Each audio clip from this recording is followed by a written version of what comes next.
এক সাহাবী বলছেন, নবী কেমন ছিল জানো? যার সারা অঙ্গ একসাথে দেখলে সবচেয়ে সুন্দর, প্রতি অঙ্গ আলাদা আলাদা দেখলেও সবচেয়ে সুন্দর। অসীমুল্লাহ। আরেকজনকে বলছে, আপনি বলেন তো। আরেক সাহাবী বলছে, আমি বলি যে নবী ছিলেন এমন যাকে একবার দেখলে আবার দেখতে মন চায়, দ্বিতীয়বার দেখলে প্রথমবারের চাইতে আরো সুন্দর মনে হয়, যত তারে দেখি তত সুন্দরই লাগে। তিনি ছিলেন এমন।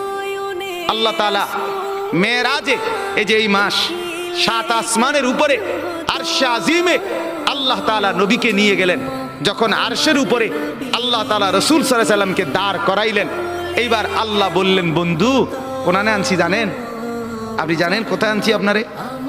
কয় যে আপনি যখন ছোটবেলায় জন্ম নিছেন, ছোট্টবেলায় ফেরেশতাদেরকে বলছিলাম, ফেরেশতারা আমার বন্ধুকে কোলে নাও, নিয়া আমার সৃষ্টির পূর্ব থেকে পশ্চিম পুরা দিগন্ত ঘুরাও, আমার গোটা সৃষ্টিকে বলো যে তারা যেন দেখে বন্ধু আমি কেমন বানাইলাম।